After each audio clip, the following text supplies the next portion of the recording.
오늘은 일찍 퇴근할 수 있을 것 같아. 저녁에 뭐 먹고 싶어? 남편의 마지막 전화였습니다. 그날 오후 음주운전자가 빨간불을 무시하고 달려와 남편이 타고 있던 택시와 충돌했죠. 순식간에 저는 임신 7개월의 예비 싱글맘이 되었습니다. 새로운 시작이 필요했습니다. 그렇게 찾은 평창동의 한 집. 그곳에서 만난 사모님은 마치 친어머니처럼 저를 챙겨주셨습니다. 하지만 제가 몰랐던 건 그날이 제 인생을 완전히 뒤바꿔 놓을 거라는 사실이었죠. 출산의 기쁨도 잠시, 갓 태어난 아기를 본 사모님의 얼굴이 창백해졌습니다. 죽은 남편 이름이 뭐야? 떨리는 손으로 남편의 사진을 건네자 사모님은 그 자리에 주저앉으셨습니다. 그리고 35년 동안 숨겨져 있던 놀라운 비밀이 드러나기 시작했습니다. 2022년 1월의 차가운 겨울 오후, 제 인생이 완전히 뒤바뀌었습니다. 당시 저는 34살, 임신 7개월 차였고 남편과 함께 4월에 태어날 아이의 이름을 고르며 행복한 나날을 보내고 있었습니다. 신혼 3년 차에 찾아온 늦은 임신이었기에 더욱 소중했던 시간이었죠. 그날도 평소와 다름없이 남편은 출근했고 저는 입덧이 심해 재택근무를 하고 있었습니다. 점심시간에 남편이 전화를 걸어와 오늘은 일찍 퇴근할 수 있을 것 같아. 저녁에 뭐 먹고 싶어? 라고 물었던 게 마지막 대화였습니다. 그리고 오후 4시 한 통의 전화가 왔습니다. 경찰서에서였죠. 남편이 타고 있던 택시가 교차로에서 음주운전 차량과 충돌했다는 겁니다. 택시기사님은 다행히 경상이었지만 조수석에 앉아있던 남편은 병원으로 이송 중에 이미 생명이 위험한 상황이라고 했습니다. 그 순간 제 귀에는 아무것도 들리지 않았습니다. 임신한 몸으로 택시를 잡아타 병원으로 달려갔지만 도착했을 때는 이미 남편의 심장이 멈춘 후였습니다. 하얀 천으로 덮인 남편의 모습을 보는 순간 제 세상이 무너져 내렸습니다. 뱃속의 아이가 발길질을 하는 것이 느껴졌지만 그 순간만큼은 그 움직임조차 인식할 수 없었습니다. 갑작스러운 사고로 남편을 잃은 후 저는 완전히 혼란에 빠졌습니다. 시댁에서는 제가 임신 중이라 큰 슬픔을 자제하라고 했지만 그게 될 리가 없었죠. 남편과 함께 꿈꾸던 미래가 한순간에 사라져버렸고 저는 홀로 아이를 키워야 하는 현실과 마주해야 했습니다. 보험금으로 받은 돈은 생각보다 적었고 당장 출산 후의 생활이 막막했습니다. 재택근무를 하던 회사는 구조조정으로 제가 휴직 중일 때 문을 닫았고 새로운 직장을 구하기에는 제 상황이 너무나 불리했습니다. 임신 7개월의 예비 싱글맘이라는 현실은 취업시장에서 큰 장벽이었으니까요. 매일 밤 남편의 사진을 보며 울었습니다. 우리 아이는 아빠의 얼굴도 모른 채 태어나겠구나. 그 생각을 할 때마다 가슴이 무너져 내렸습니다. 하지만 절망할 시간이 없었습니다. 이제 제 뱃속의 아이를 위해 더 강해져야 했으니까요. 그렇게 저는 새로운 삶을 찾아 나서야만 했습니다.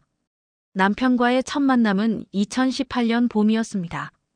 공통 지인의 소개로 만난 그는 웃을 때마다 눈가에 주름이 깊게 패이는 사람이었죠.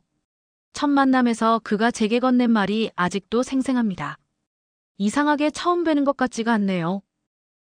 저도 같은 기분이었습니다. 남편은 건설회사 현장 소장이었습니다. 매일 새벽부터 늦은 밤까지 일하는 고된 직업이었지만 한 번도 피곤한 기색을 내비치지 않았죠. 오히려 퇴근 후에도 제가 야근할 때면 회사 앞으로 달려와 주었습니다. 혼자 있기 심심하니까 옆에서 일하는 것만 볼게요. 그렇게 말하며 늦은 밤까지 저와 함께 있어준 날들이 지금도 가슴 한켠을 먹먹하게 합니다. 2019년 겨울, 우리는 결혼했습니다. 작은 예식장에서 친한 지인들만 초대해 소박하게 치른 결혼식. 남편은 그날 눈물을 흘렸습니다. 이렇게 좋은 사람이 내 아내가 된다는 게 믿기지 않아서요. 수줍게 그런 말을 하던 그의 모습이 눈에 선합니다. 신혼생활은 소소하지만 행복했습니다. 남편은 요리하는 걸 좋아했고 주말이면 늘 새로운 레시피에 도전했죠. 실패해도 웃으며 다음엔 더 잘할 수 있을 거야 라고 말하던 그의 긍정적인 모습이 저를 항상 기쁘게 했습니다. 임신 소식을 들었을 때의 그 표정을 잊을 수가 없습니다. 병원에서 나와 주차장에 멍하니 서 있던 남편 갑자기 저를 번쩍 안아들며 빙글빙글 돌던 모습. 여보, 나 아빠 되는 거야? 마치 어린아이처럼 들뜬 목소리로 계속 같은 말을 반복하던 그날의 기억이 지금도 생생합니다. 임신 초기에 심했던 입덧을 위해 새벽마다 멀리 있는 가게까지 가서 죽을 사오고 퇴근길에 제가 먹고 싶다던 음식을 잊지 않고 사오던 일상이 이제는 추억이 되어버렸습니다. 특히 입덧이 심해 아무것도 못 먹던 날 전국 맛집을 검색해가며 제가 조금이라도 먹을 수 있는 음식을 찾아다니던 남편의 모습이 자꾸만 떠오릅니다. 마지막으로 찍은 사진은 임신 6개월 때였습니다. 둘이서 병원에 가던 날 주차장에서 남편이 제 배를 감싸 안고 찍은 셀카. 그의 환한 미소가 담긴 그 사진을 지금도 매일 밤 보고 있습니다. 때로는 그 사진 속 남편이 저를 보며 말을 걸어올 것만 같은 착각에 빠지기도 합니다. 우리에겐 더 많은 추억을 만들 시간이 있었어야 했는데, 아직 태어나지 않은 아이와 함께 찍을 가족 사진을 기다리고 있었는데, 그 뭐든 했어야 했는데라는 미완성의 문장들이 제 가슴을 아프게 합니다. 그날은 유독 춥던 1월의 오후였습니다. 점심시간에 남편과 통화를 했을 때만 해도 모든 것이 평범했습니다. 오늘은 일찍 퇴근할 수 있을 것 같아. 저녁에 뭐 먹고 싶어? 그렇게 물어보던 남편의 목소리가 마지막이 될 줄은 꿈에도 몰랐습니다. 저는 입덧 때문에 먹고 싶은 게 없다고 했고 남편은 그래도 뭐라도 먹어야지. 내가 죽 사올게. 라고 말했습니다. 오후 4시 경찰서에서 걸려온 전화는 처음에 장난 전화인 줄 알았습니다. 저를 사고자의 부인이라고 부르는 경찰의 말이 현실처럼 느껴지지 않았거든요. 횡단보도 건너편에서 빨간 불을 무시하고 달려온 음주운전자의 차량이 남편이 타고 있던 택시와 충돌했다고 했습니다. 그 순간 온몸에서 힘이 빠져나가는 것을 느꼈습니다. 병원으로 가는 택시 안에서 저는 계속해서 남편의 휴대폰으로 전화를 걸었습니다. 받지 않을 거란 걸 알면서도 혹시나 하는 마음에 계속 눌렀죠. 여보, 제발 전화 좀 받아줘. 떨리는 손으로 전화기를 잡고 있는데 뱃속의 아이가 마치 제 불안을 느끼기라도 한 듯 평소보다 더 크게 움직였습니다. 병원 응급실에 도착했을 때는 이미 너무 늦어버렸습니다. 의사 선생님께서 최선을 다했지만 이라는 말씀을 하시는 순간 제 귀에는 아무 소리도 들리지 않았습니다. 다리에 힘이 풀려 그 자리에 주저앉았고 누군가가 저를 부축했지만 그것조차 인식하지 못했습니다. 남편의 시신이 있는 곳으로 안내받았을 때 저는 그게 꿈이길 바랐습니다. 하얀 천 아래 조용히 누워있는 남편의 얼굴은 마치 잠든 것처럼 평화로워 보였습니다. 이마에 난 작은 상처만 아니었다면 정말 깊은 잠에 빠진 것 같았죠. 여보, 일어나. 우리 아기가 곧 태어나잖아. 제가 그의 차가운 손을 잡고 흐느끼는 동안 누군가가 조심스레 의자를 가져다 주었습니다. 시댁에 연락이 갔고 친정에도 소식이 전해졌습니다. 모두가 달려왔지만 그 많은 사람들 속에서도 저는 철저하게 혼자였습니다. 시어머니는 저를 보자마자 오열하셨고 친정어머니는 말없이 제 어깨를 감싸 안아주셨습니다. 하지만 그 누구도 제 가슴 속 절망을 달래줄 수는 없었습니다. 그날 밤 병원 장례식장에서 남편의 짐을 정리하면서 그의 핸드폰을 발견했습니다. 액정이 깨져 있었지만 다행히 전원은 들어왔죠. 핸드폰을 열자 제가 임신 6개월 때 찍은 사진이 배경화면으로 설정되어 있었습니다. 둘 다 환하게 웃고 있는 그 사진을 보는 순간 저는 또다시 눈물을 쏟아냈습니다. 우리 아기는 어떡하지? 아빠 없이 어떻게 키우지? 장례식은 3일장으로 치러졌습니다. 남편의 동료들, 친구들, 친척들이 모두 찾아왔지만 저는 그저 멍한 상태로 앉아있기만 했습니다. 누군가 위로의 말을 건네도 고개만 끄덕일 뿐 제대로 된 대답을 하지 못했습니다. 임신부의 건강을 걱정한 의사 선생님이 처방해준 약한 진정제 덕분에 겨우 버틸 수 있었습니다. 장례를 치르는 동안 시어머니는 계속 우셨습니다. 내 아들, 내 아들 하시며 가슴을 치시는 모습을 보며 저는 오히려 눈물이 나지 않았습니다. 이미 눈물이 마른 걸까요? 아니면 아직도 현실을 받아들이지 못한 걸까요? 그저 멍하니 앉아 향 피우는 연기만 바라보고 있었습니다. 장례식이 끝나고 일상으로 돌아가야 할 시간, 그때부터 진짜 현실과 마주해야 했습니다. 남편과 함께 살던 신혼집으로 돌아왔을 때 현관에 가지런히 놓여있는 남편의 구두가 저를 맞이했습니다. 출근하면서 다녀올게라고 말했던 그날처럼 마치 금방이라도 돌아올 것처럼 놓여있는 신발들. 집안 곳곳에는 남편의 흔적이 가득했습니다. 식탁 위에는 제가 먹으라고 남겨둔 영양제가 그대로 있었고 거실 소파에는 남편이 읽다 만 육아 서적이 펼쳐져 있었습니다. 아기방으로 쓰려고 했던 작은 방에는 남편이 주문한 아기용품들이 아직도 택배 상자째로 쌓여 있었죠. 경제적인 현실도 냉혹했습니다. 남편의 보험금은 예상보다 적었고 당장 출산 비용과 앞으로의 육아 비용을 생각하면 턱없이 부족했습니다. 재택근무를 하던 회사는 경영난으로 문을 닫았다는 소식을 들었고 임신 7개월의 예비 싱글맘이 구할 수 있는 일자리는 거의 없었습니다. 시어머니께서는 재계시댁에서 살면 어떻겠냐고 제안하셨습니다. 하지만 저는 거절했습니다.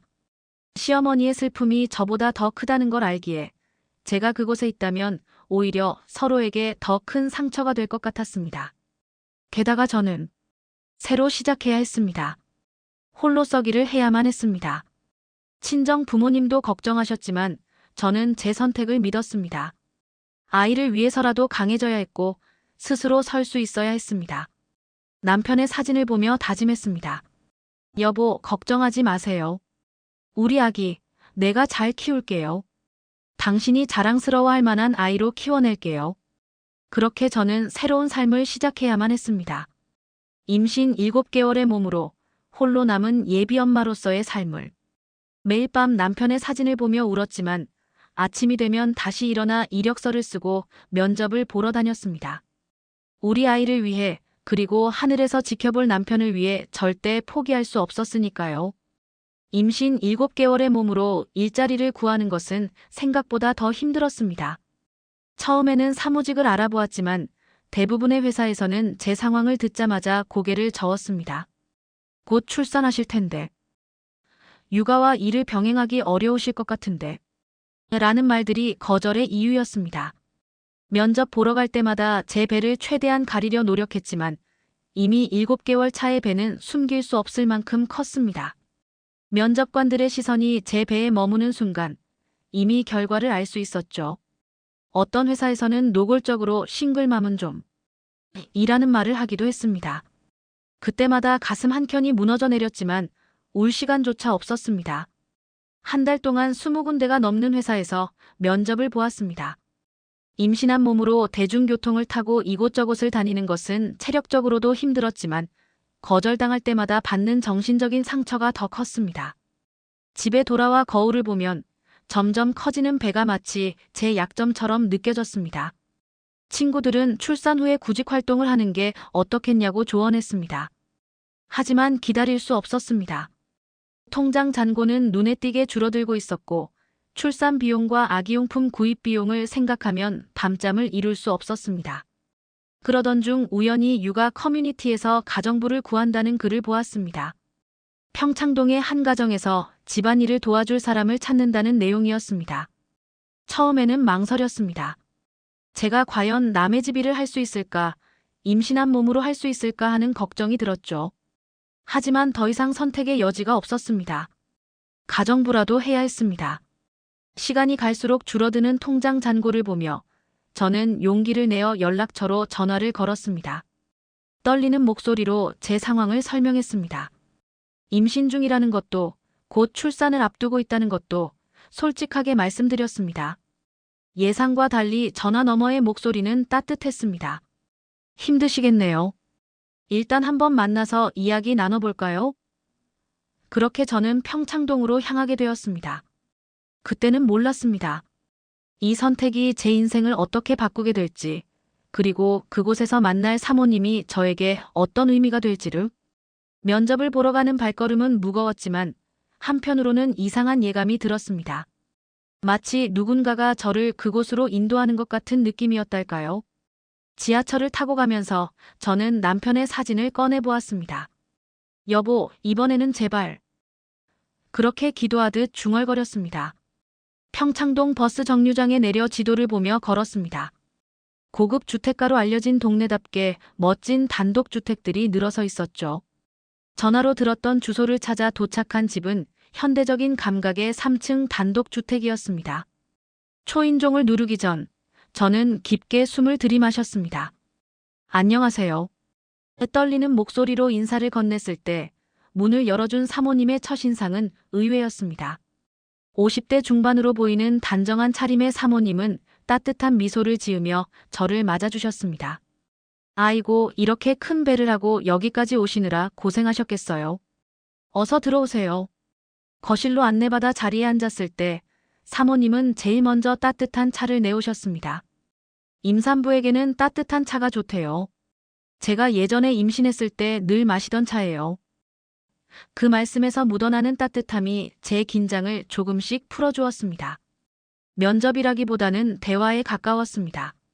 사모님은 제 이야기를 끝까지 귀 기울여 들어주셨고 중간중간 걱정스러운 표정을 지으셨습니다. 남편과의 사고 이야기를 할 때는 눈시울을 붉히시며 제 손을 잡아주셨죠. 많이 힘드셨겠어요. 일의 내용도 생각보다 과중하지 않았습니다. 주로 집안 정리와 간단한 식사 준비가 전부였고 무거운 것을 들거나 힘든 일은 하지 않아도 된다고 하셨습니다. 특히 제 상태를 고려해 충분한 휴식을 취할 수 있도록 해주시겠다고 말씀하셨죠. 사실 전 임신하신 분을 구하려고 했던 건 아니에요. 하지만 전화로 들은 이야기가 마음에 걸려서 한번 뵙고 싶었어요.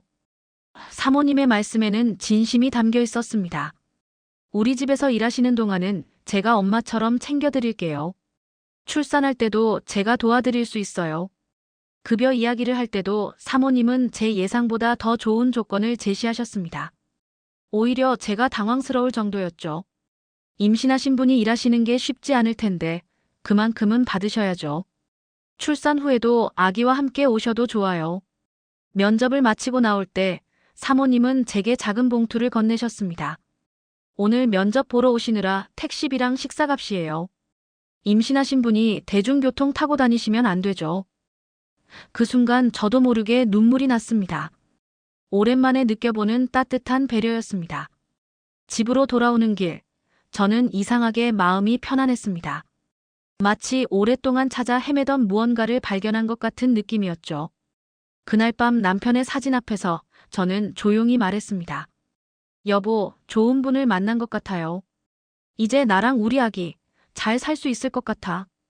다음 날부터 바로 일을 시작했습니다. 아침 9시에 출근해서 오후 6시까지 주 5일 근무였습니다. 사모님은 첫날부터 제가 일하기 편하도록 세세한 부분까지 신경 써주셨습니다. 힘들면 언제든 쉬세요. 저기 소파에서 누워 계셔도 돼요. 라며 거실에 편한 소파 베개까지 준비해 주셨죠. 처음에는 집안일이 서툴러서 걱정이 많았습니다. 결혼 3년 차였지만 신혼 초부터 둘 다 직장 생활을 하다 보니 집안일에는 서툴렀거든요. 하지만 사모님은 제가 실수를 해도 전혀 화를 내지 않으셨습니다. 오히려 천천히 하세요. 서두르다 다치면 안 되니까요. 라며 걱정해 주셨죠. 임신 중반을 넘어서면서 자주 피곤함을 느꼈는데 그럴 때마다 사모님은 제게 휴식을 권하셨습니다. 때로는 제가 일하는 걸 보시다가 이제 그만하고 쉬세요. 라며 직접 일을 대신 해주시기도 했습니다. 그럴 때마다 죄송한 마음이 들었지만 사모님은 임신했을 때는 충분히 쉬어야 해요. 그게 아기를 위한 거예요. 라고 말씀하셨습니다. 특히 사모님께서는 제 식사를 꼼꼼히 챙겨주셨습니다. 아침에 출근하면 따뜻한 산모식이 준비되어 있었고 점심시간이면 영양가 있는 반찬들을 손수 만들어주셨죠. 우리 며느리 같아서 더 신경 쓰게 되네요. 라며 웃으시던 사모님의 말씀에 저는 몇 번이나 눈물을 훔쳤습니다. 제가 일하는 동안 사모님은 종종 태교에 대한 이야기도 해주셨습니다. 저는 임신했을 때 클래식 음악을 많이 들었어요. 우리 아들이 자라서도 음악을 참 좋아하더라고요. 그런 이야기를 하실 때면 사모님의 눈빛이 조금 슬퍼 보였지만 저는 그때 그 의미를 알지 못했습니다. 청소를 하다가 힘들면 사모님은 저와 함께 앉아 이야기를 나누셨습니다. 임신 중의 경험담, 출산 후 아기를 키우는 방법, 그리고 육아의 즐거움에 대해 말씀해 주셨죠. 그 시간들이 저에게는 큰 위로가 되었습니다. 홀로 임신과 출산을 준비하는 제게 사모님은 마치 친정어머니 같은 존재가 되어 주셨습니다. 한 달이 지나고 두 달이 지나면서 저는 점점 이 집에서의 생활에 적응해 갔습니다. 매일 아침 출근하는 게 즐거웠고 사모님과 함께하는 시간이 편안했습니다. 가끔은 이렇게 좋은 분을 만난 게 남편이 하늘에서 저를 위해 준비해준 선물이 아닐까 하는 생각도 들었습니다. 하지만 그때까지만 해도 저는 몰랐습니다. 사모님과 저 사이에 어떤 특별한 인연이 있다는 것을, 그리고 그 인연이 곧 우리의 삶을 완전히 바꿔놓을 거라는 것도. 시간이 흐르면서 사모님과 저는 단순한 고용주와 가정부의 관계를 넘어서게 되었습니다. 특히 저녁 식사 준비를 할 때면 사모님은 종종 주방에 오셔서 저와 이야기를 나누셨습니다.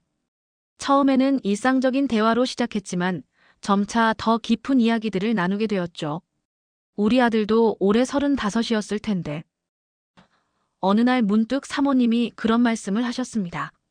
처음 듣는 아들 이야기에 저는 귀를 기울였습니다.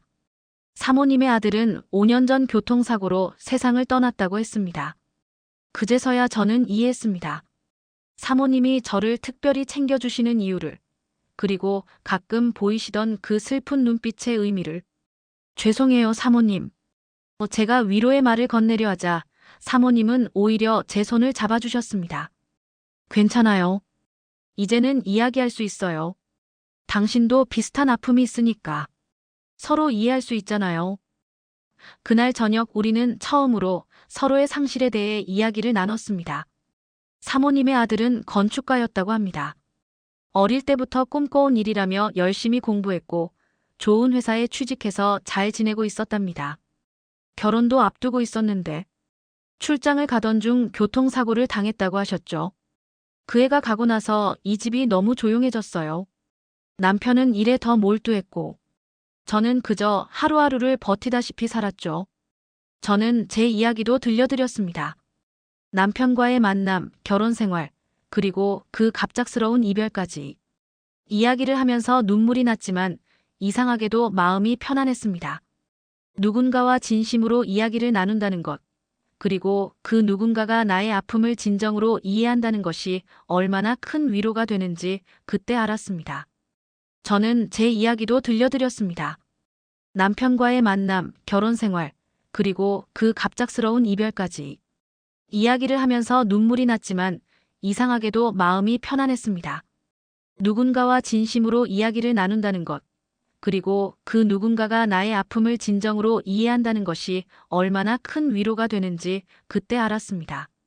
그날 이후로 사모님과 저는 더욱 가까워졌습니다. 사모님은 제게 아들의 앨범을 보여주셨고 저는 남편의 사진을 함께 보며 이야기를 나눴습니다. 우리는 서로의 이야기에 귀 기울였고 때로는 함께 울기도 했습니다. 그렇게 우리는 서로의 빈자리를 조금씩 채워주는 존재가 되어갔습니다. 우리 아들이었다면 지금쯤 아빠가 되었을 텐데. 어느 날 사모님이 제 배를 바라보며 말씀하셨습니다.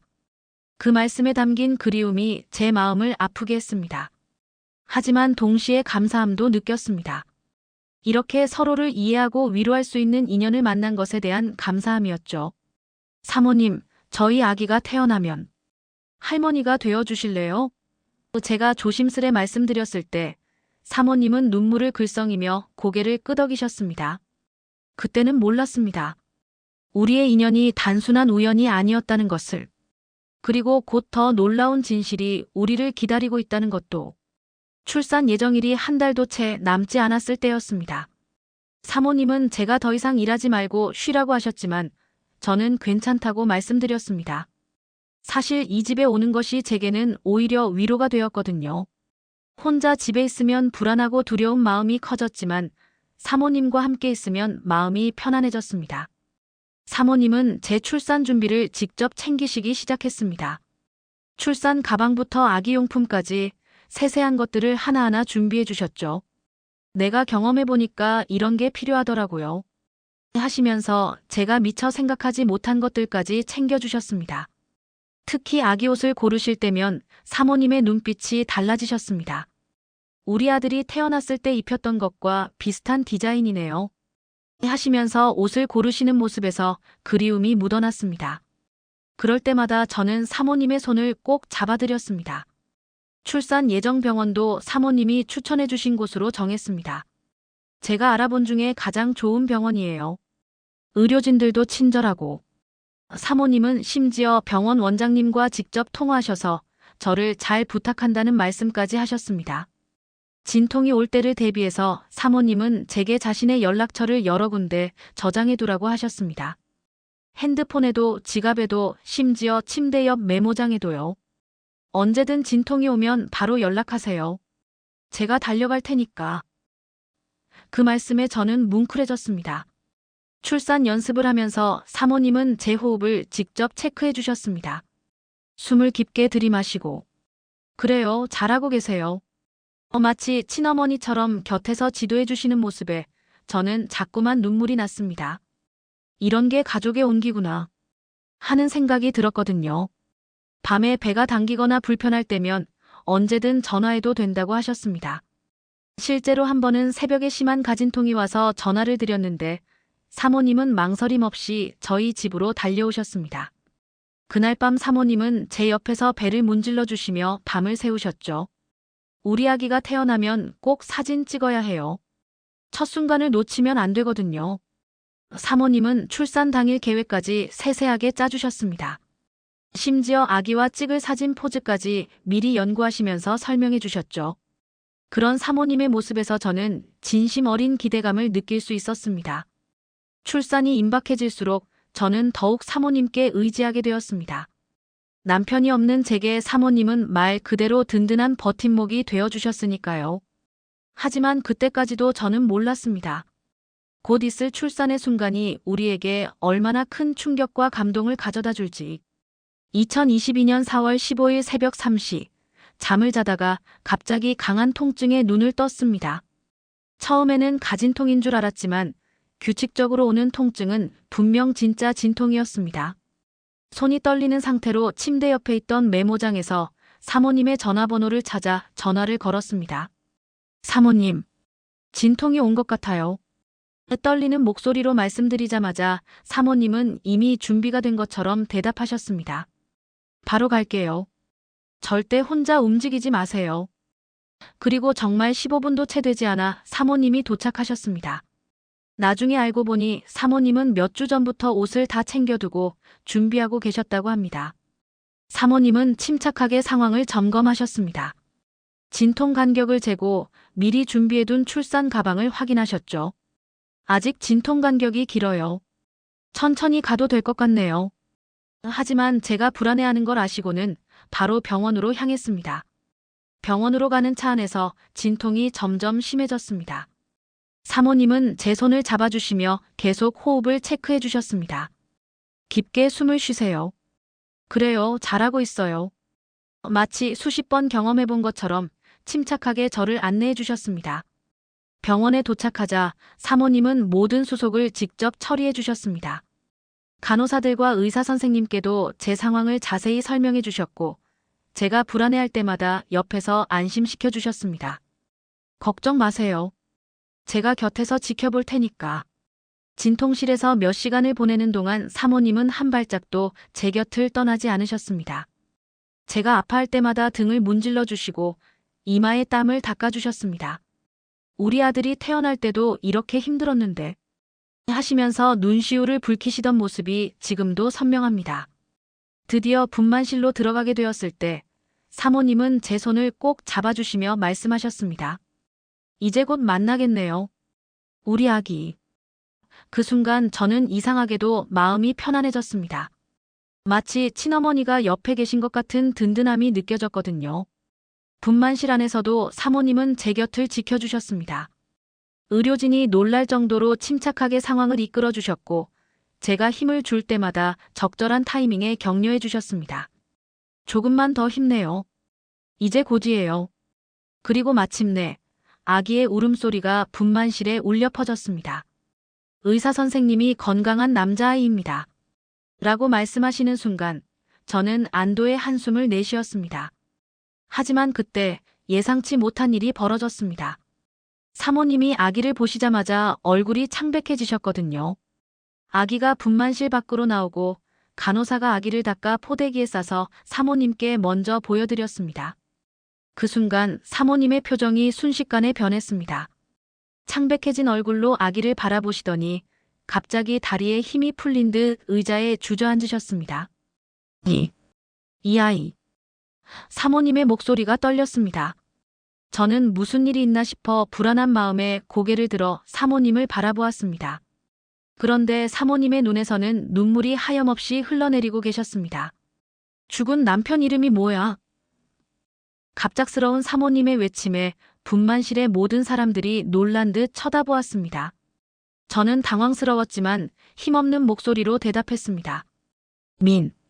민준호입니다. 그 순간 사모님은 더욱 크게 흔들리셨습니다.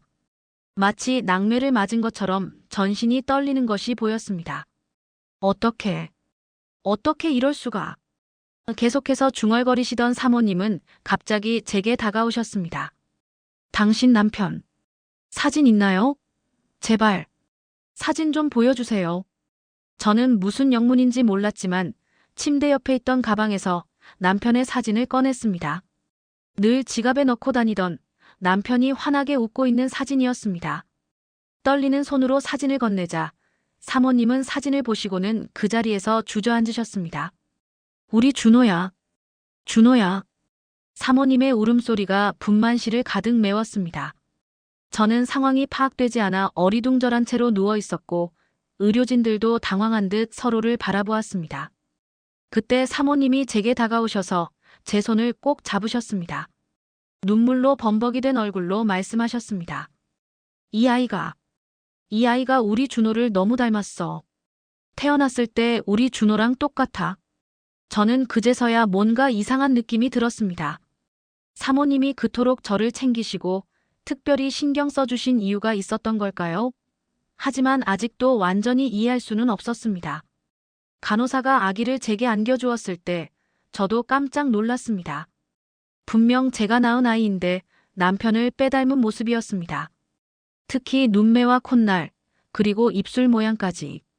갓 태어난 아기인데도 남편의 모습이 그대로 보였습니다.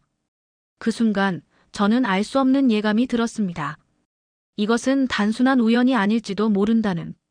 힘없는 손으로 지갑에서 남편의 사진을 꺼내 사모님께 다시 한번 자세히 보여드렸습니다. 사진 속에는 환한 미소를 짓고 있는 남편의 모습이 담겨 있었습니다. 결혼식 때 찍은 사진이었는데 검은 턱시도를 입고 수줍게 웃고 있는 모습이었죠. 사모님은 떨리는 손으로 사진을 받아들고는 한동안 말씀을 못하셨습니다.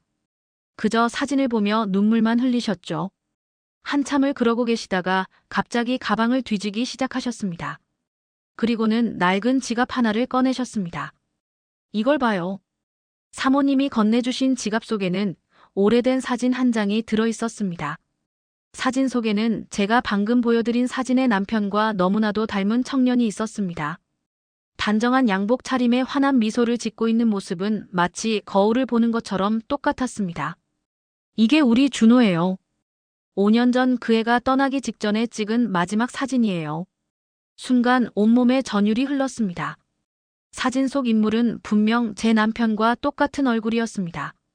하지만 그것은 제 남편이 아닌 5년 전에 돌아가신 사모님의 아들이었습니다. 이해할 수 없는 상황에 머리가 혼란스러웠습니다. 사모님, 이게 무슨... 제가 말을 잇지 못하고 있을 때 사모님은 제 손을 꼭 잡으셨습니다. 그리고는 떨리는 목소리로 말씀하셨습니다. 우리 준호가 쌍둥이였어요. 순간 저는 숨이 멎는 것 같았습니다. 쌍둥이라뇨? 남편은 자신이 외아들이라고 했었는데. 하지만 지금 제 눈앞에 있는 증거는 너무나도 명확했습니다. 출산 직후에 한 아이를 잃었다고 들었어요. 하지만 알고 보니 그 아이는 살아있었던 거예요. 다른 가정에 입양된 거였죠. 사모님의 이야기는 계속되었습니다. 그리고 그 이야기를 들으면서 저는 점점 더 큰 충격에 빠져들었습니다. 우리의 만남이 결코 우연이 아니었다는 것, 그리고 이 모든 것이 어쩌면 하늘이 준비한 운명 같은 것이었다는 생각이 들었습니다. 분만실의 공기는 무거워졌고 갓 태어난 아기의 울음소리만이 간간히 들려왔습니다. 그 울음소리는 마치 오래전 헤어진 두 형제의 재회를 축하하는 것만 같았습니다. 이제 모든 걸 말씀드려야 할 것 같아요. 사모님은 깊은 한숨을 내쉬며 말을 시작하셨습니다. 간호사가 우리에게 조용한 병실을 마련해 주었고 그곳에서 사모님의 이야기가 시작되었습니다.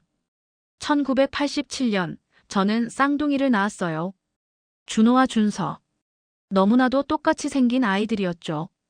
하지만 그때 우리 집은 경제적으로 매우 어려운 상황이었어요. 남편의 사업이 실패하고 빚쟁이들이 매일같이 찾아오던 시기였죠. 사모님의 목소리가 떨렸습니다. 35년 전의 기억을 꺼내는 것이 얼마나 고통스러운지 그 표정에서 읽을 수 있었습니다. 시어머님께서 결단을 내리셨어요. 한 아이는 입양을 보내자고. 쌍둥이를 키울 형편이 안 된다고 하셨죠. 저는 필사적으로 반대했지만 결국 어쩔 수 없었어요. 준서를 입양 보내기로 했죠. 눈물을 닦으시며 사모님은 계속 이야기를 이어가셨습니다. 입양된 아이의 행방을 전혀 알 수 없었어요. 다만 좋은 가정에 갔다는 말만 들었죠. 그 후로 남편과 저는 준호에게 쌍둥이 형제가 있었다는 사실을 절대 말하지 않기로 했어요. 하지만 매년 아이들의 생일이 되면 저는 준서를 생각하며 몰래 눈물을 흘렸죠. 그제서야 저는 이해할 수 있었습니다. 제 남편이 왜 자신의 생일만 되면 왠지 모르게 우울해했는지, 왜 늘 외로움을 느끼는 것 같다고 말했는지. 준호가 교통사고로 떠나고 나서 저는 매일 하늘에 기도했어요. 준서라도 찾게 해달라고. 그런데 어느 날 임신한 가정부를 구한다는 공고를 내면서 이상한 예감이 들었어요. 당신을 처음 봤을 때부터 낯설지 않았죠. 그리고 당신의 남편 이름이 준호라는 걸 들었을 때 사모님은 잠시 말을 멈추셨다가 제 손을 꼭 잡으셨습니다. 당신의 남편이 우리 준서였어요. 입양된 후 민준호라는 이름을 받은 거죠. 쌍둥이였기에 준호와 똑같이 생겼던 거예요. 그리고 방금 태어난 이야기는 그 아이들을 똑같이 닮았네요. 저는 말을 잇지 못했습니다. 너무나도 극적인 진실 앞에서 할 수 있는 말이 없었습니다. 다만 뜨거운 눈물만이 계속해서 흘러내렸습니다. 우리 준호와 준서는 태어날 때부터 너무나도 똑같았어요. 사모님은 오래된 앨범을 펼치시며 말씀을 이어가셨습니다. 출산 직후 찍은 사진 속에는 정말 구분할 수 없을 정도로 똑같은 두 아기가 나란히 누워 있었습니다. 처음 한 달 동안은 둘 다 키웠어요. 그때만큼은 정말 행복했죠. 하지만 점점 더 어려워지는 집안 형편에 결국 준서를 보내야만 했어요. 입양을 보내던 날 준호가 평소와 달리 계속 울었어요. 마치 뭔가를 알기라도 한 것처럼. 사모님의 이야기를 들으며 저는 남편이 살아생전에 했던 말들이 떠올랐습니다. 가끔 이상한 꿈을 꿔. 누군가와 함께 있는 꿈인데 그 사람의 얼굴은 보이지 않아. 남편의 그 말이 쌍둥이 형제를 그리워하는 무의식적인 표현이었던 걸까요? 준호는 자라면서 종종 혼자 있는 걸 좋아했어요. 그리고 가끔 엄마 나 외로워라고 말하곤 했죠. 그때마다 저는 가슴이 찢어지는 것 같았어요. 아들의 반쪽을 제 손으로 떼어낸 것 같아서. 사진들을 하나하나 넘기며 사모님은 계속 이야기하셨습니다. 준호의 초등학교 입학식 사진, 중학교 졸업식 사진, 그리고 대학 입학식 사진까지. 그 모든 순간들이 제가 알고 있는 남편의 사진들과 겹쳐졌습니다. 준호가 건축학과에 진학했을 때 저는 또 한 번 놀랐어요. 나중에 알고 보니 준서도 같은 꿈을 꾸고 있었다고 하더군요. 피는 못 속이는가 봐요. 정말 그랬습니다. 남편도 어릴 때부터 건축가가 되고 싶다고 했었죠. 그리고 실제로 건설회사에서 일하며 그 꿈을 이뤄가고 있었습니다. 두 아이 모두 교통사고로 떠나다니. 이건 너무한 운명이에요. 사모님의 목소리가 흔들렸습니다. 하지만 이제는 당신과 이야기가 있네요. 하늘이 우리를 다시 만나게 해준 걸까요? 저는 사모님의 손을 꼭 잡았습니다. 그리고 옆에서 자고 있는 아기를 바라보았습니다. 갓 태어난 아기의 얼굴에서는 분명 남편의, 아니 준호와 준서의 모습이 보였습니다. 이 아이를 통해 두 사람이 다시 만난 것 같아요. 제가 조용히 말했습니다. 사모님은 눈물을 흘리시며 고개를 끄덕이셨습니다. 그렇게 우리는 35년이라는 긴 시간 동안 숨겨져 있던 이야기를 하나씩 풀어나갔습니다. 슬픔과 그리움, 후회와 사랑이 뒤섞인 이야기들. 그날 밤 병실에서 사모님과 저는 밤새도록 이야기를 나눴습니다. 갓 태어난 아기는 평온하게 잠들어 있었고 우리는 그 작은 생명 옆에서 서로의 아픔을 나누었습니다. 준호가 결혼할 때 준서도 함께 있었으면 얼마나 좋았을까. 사모님은 한숨을 쉬셨습니다. 결혼식장에서 축하 연설을 하면서도 자꾸 눈물이 났어요. 옆자리에 준서가 있어야 할 것만 같았거든요. 저는 제 결혼식 날의 기억을 이야기했습니다. 남편은 그날 이상하게 울더라고요.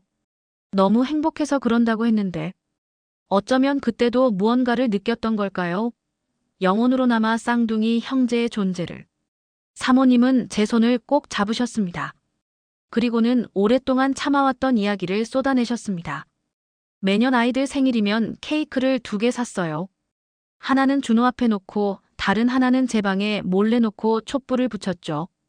준서를 위한 케이크였어요. 그러면서 항상 기도했어요. 어디선가 건강하게 잘 살고 있기를 하고요. 눈물이 멈추지 않았습니다. 사모님도 저도. 하지만 그 눈물은 이전과는 달랐습니다. 서로를 이해하고 위로하는 눈물이었습니다. 당신은 우리 준서를 행복하게 해주었어요. 짧은 시간이었지만 정말 고마워요. 사모님의 말씀에 저는 더욱 큰 슬픔과 감사함을 느꼈습니다. 저도 감사해요, 사모님. 이제야 알겠어요. 왜 남편이 그렇게 좋은 사람이 될 수 있었는지.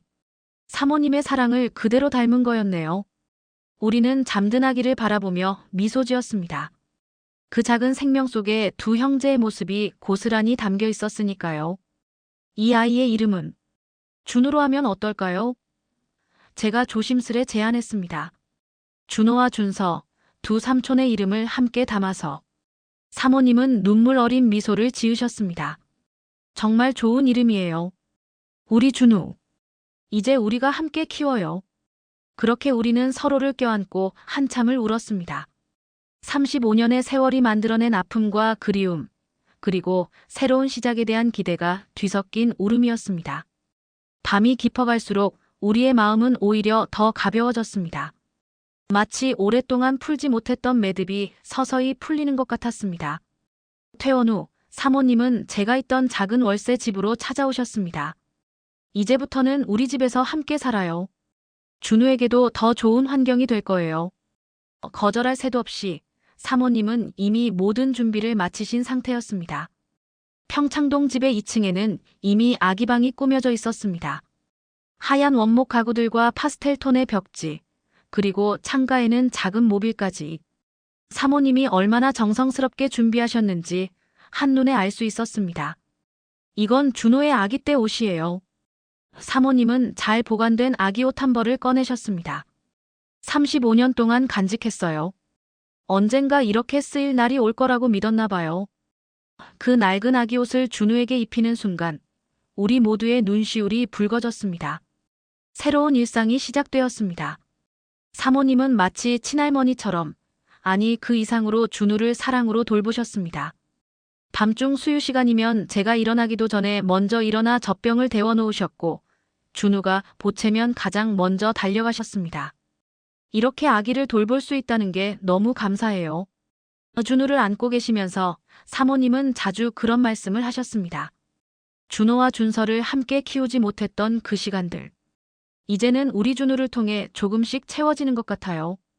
특히 준우가 웃을 때면 사모님은 행복한 눈물을 흘리셨습니다. 똑같아. 정말 똑같아. 쌍둥이였던 2 아들의 모습이 준우에게서 번갈아 보인다고 하셨습니다. 가끔은 함께 앨범을 보며 이야기를 나눴습니다.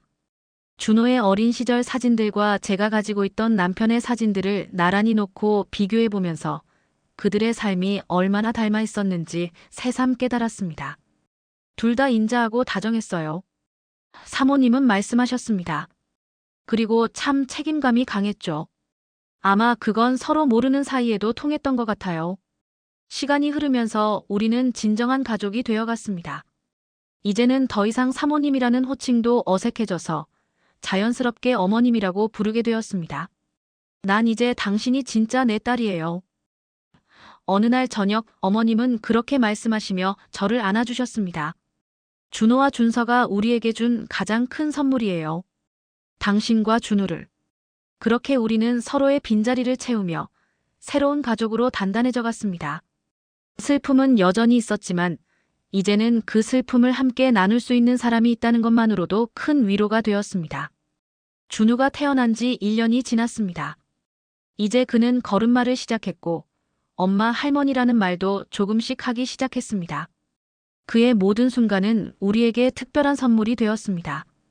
첫걸음을 뗄 때면 어머님과 저는 서로를 바라보며 울었고 웃었습니다. 오늘은 준호를 닮았네. 아니야, 오늘은 준서를 닮았어. 준우의 표정과 행동을 보며 우리는 이렇게 이야기를 나눕니다. 때로는 슬프지만 그 슬픔조차도 이제는 따뜻한 추억이 되었습니다. 어머님은 준우의 돌잔치를 특별하게 준비하셨습니다. 준호와 준서의 아기 때 사진을 크게 인화해서 돌잡이 상 뒤에 걸어두셨죠. 두 삼촌이 하늘에서 지켜보고 있을 거예요. 어머님은 그렇게 말씀하시며 준우를 안아 올리셨습니다. 우리는 이제 매년 3번의 생일을 함께 보냅니다. 준호와 준서의 생일, 그리고 준우의 생일. 특히 쌍둥이의 생일에는 항상 케이크를 2개 준비합니다. 더 이상 몰래 준비하지 않아도 되니까요. 이제는 함께 촛불을 켜고 함께 축하하고 함께 기도합니다. 가끔 저는 생각합니다. 이 모든 것이 우연일까 운명일까? 하늘나라에 있는 준호와 준서가 우리를 이렇게 만나게 해준 것은 아닐까? 그들은 분명 서로를 알고 있었을 거예요. 영혼으로 남아 서로를 느끼고 있었겠죠. 앞으로 준우가 자라면서 물어볼 거예요. 어머님이 말씀하셨습니다. 왜 삼촌들의 사진이 똑같이 생겼는지, 왜 자신이 그들을 그토록 닮았는지. 그때가 되면 우리가 함께 이야기해 주어요. 35년이라는 긴 시간 동안 숨겨져 있던 이 가슴 아픈 사랑의 이야기를. 이제 저는 더 이상 혼자가 아닙니다. 어머님이 계시고 준우가 있고 그리고 하늘에서 우리를 지켜보는 2 사람이 있으니까요. 우리의 이야기는 여전히 진행 중입니다. 슬픔과 기쁨이 교차하는 이야기, 사랑과 운명이 얽힌 이야기. 여보, 그리고 준호님. 저는 매일 밤 하늘을 보며 이야기합니다. 걱정하지 마세요. 우리가 잘 살고 있어요. 준우도 건강하게 자라고 있고요. 당신들이 우리에게 남겨준 사랑, 잘 간직하면서 살아갈게요. 이것이 우리 가족의 이야기입니다. 35년이라는 긴 시간을 돌고 돌아 마침내 하나가 된 이야기. 그리고 앞으로도 계속될 우리들의 이야기.